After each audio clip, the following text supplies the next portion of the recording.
fucking kidding me, dog? It's like I can't fucking it's like I sense the cockroaches. It's almost like I sense the cockroaches.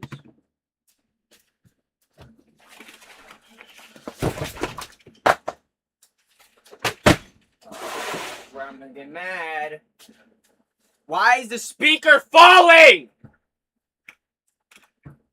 You left me. Like.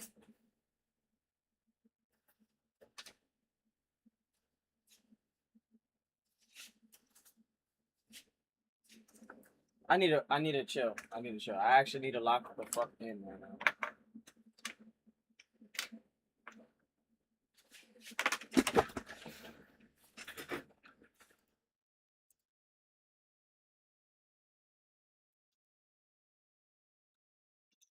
I'm gonna stream right now because I feel like I don't got nothing better to fucking do right now.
This is sad for Connor, I'm not gonna lie.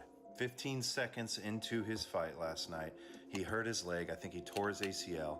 And just like that, after all that weight, all of that hype, he lost. But let's not forget how Connor has been publicly announcing his faith in Christ and how he lost. But let's not forget how Connor has been publicly announcing his faith in Christ and how he is close to Christ and how Christ has completely transformed him. And we know that when you get closer to God, the battles get more tough. The purpose of these troubles is to test your faith as fire tests how genuine gold is. So this is a test for Connor. He was all hyped. He was super excited. Everyone was cheering him on. And then this happens.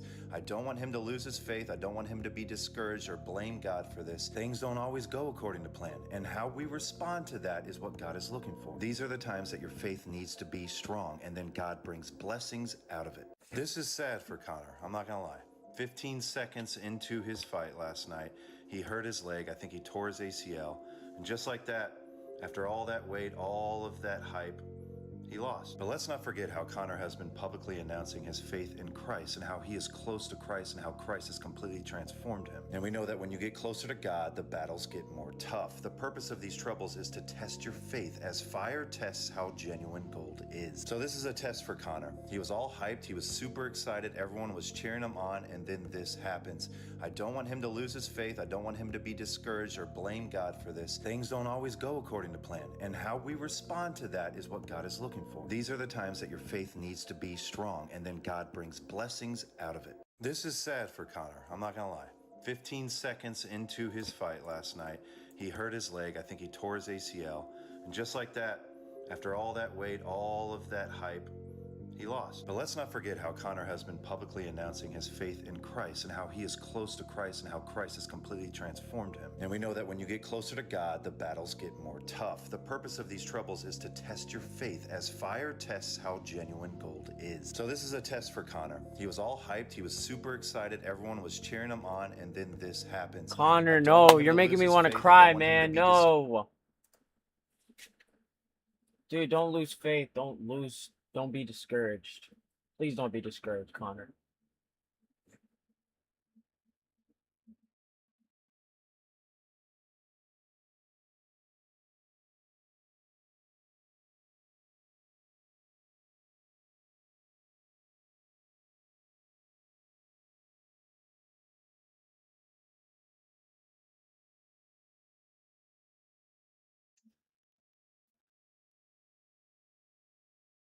Let's see what this is. I'm gonna be honest, bro. I don't know what I'm doing today, bro. I'm letting God take the wheel, man. I'm letting God take the wheel.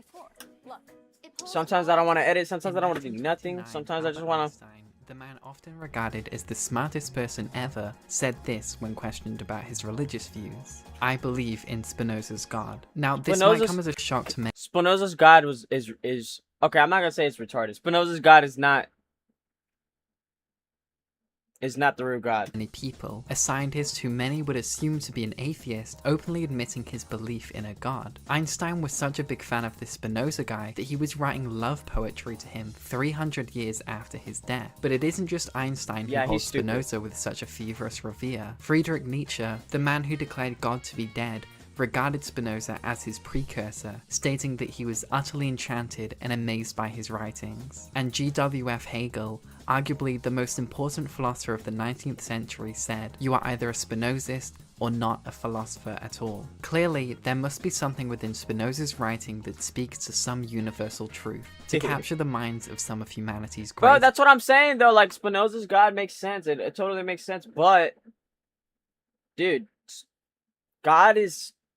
Bro, Jesus came down. He is totally the human form of God. It says in Hebrews that that is basically the human form of God's ultimate creation. This is why we need to focus more on the actual physical culmination of the law. But rather before we than get onto Spinoza's understanding of the mind, of philosophy, nature, of freedom, and of humanity, all of which he does within a self-contained 180-page book, we must firstly understand Spinoza's metaphysics, more specifically, Spinoza's God. When discussing Spinoza's God, it's key to start with substance. If you've studied philosophy before, you may already be familiar with the term. It's been deployed by a bunch of different philosophers, such as Aristotle, Hume, Kant, but most importantly Descartes. For Descartes, he believed in substance dualism, that the mind and body were composed of two different substances. Essentially, the mind or soul is an immaterial substance, whereas the body is a material substance. Stating this when discussing the substance of the mind, I soul is an immaterial substance, whereas the body is a material substance. Stating this when discussing the substance of the mind, I rightly conclude that my essence consists in this alone, that I am a thinking thing, or a substance whose whole essence or nature consists in thinking. And this when discussing the substance of the body. This faculty must therefore necessarily be in some substance different from me, and this substance is a body. That is to say, really a playing corporeal Subway nature. Surfers But according right to Descartes, there is one substance that sits above these two, that being God. And this is the substance we want to focus on. The other two substances of mind and body are both created substances. However, God is a different kind of substance. All that we can mean by substance is thing that exists in such a way that it doesn't depend on anything else for its existence. Actually, there is only one substance that can be understood to depend on nothing else,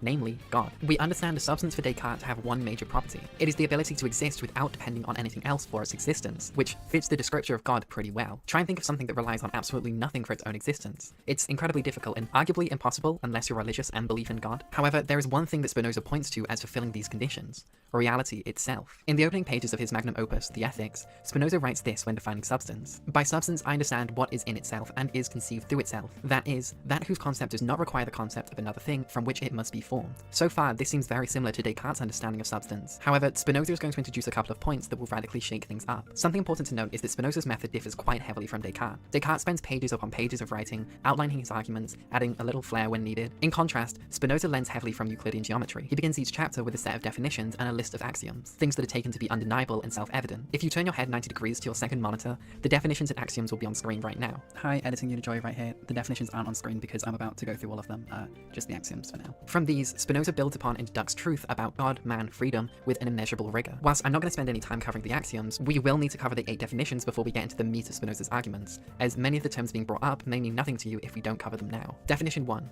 By cause of itself, I understand that whose essence involves existence, or that whose nature cannot be conceived except as existing. These definitions can be a little bit wordy, probably because they've been translated from Latin, but we can break them down to make it more manageable. The opening line, by cause of itself, I understand that, is the term being defined here. We understand cause of itself as something whose essence involves existing. It cannot not exist by its own essence. Spinoza doesn't actually explain what he means here by essence, but I need a thankfully he does in the clip, bro. definition. I need a clip, bro. I'm not creative right now. I've been eating junk and stuff, bro. Like, I just don't feel so creative, bro. I feel like when I hop in that software, I'm not gonna be like, it's not gonna be the right thing. I don't know what I'm doing. I don't know if I'm doing the right thing or not. But I'm streaming right now, and regardless of the fact, man, I'm streaming, and I want, you know what I'm saying? Like, I want people to see this experience right here.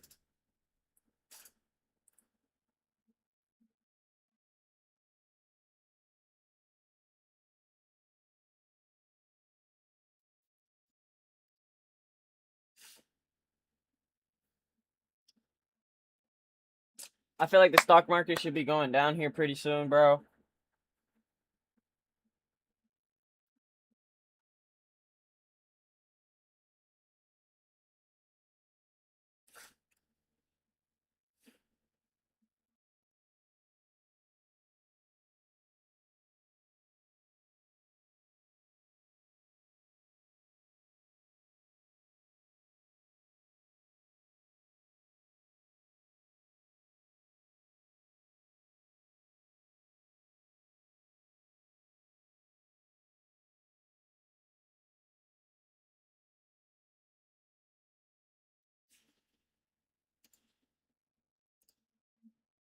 Of the second part of the ethics. I say that to the essence of anything belongs that which, being But I given, do feel the like thing is. one thing that is very important is that we should be getting daily content out. That's very important, I feel like. It should be very important that I'm getting daily content out.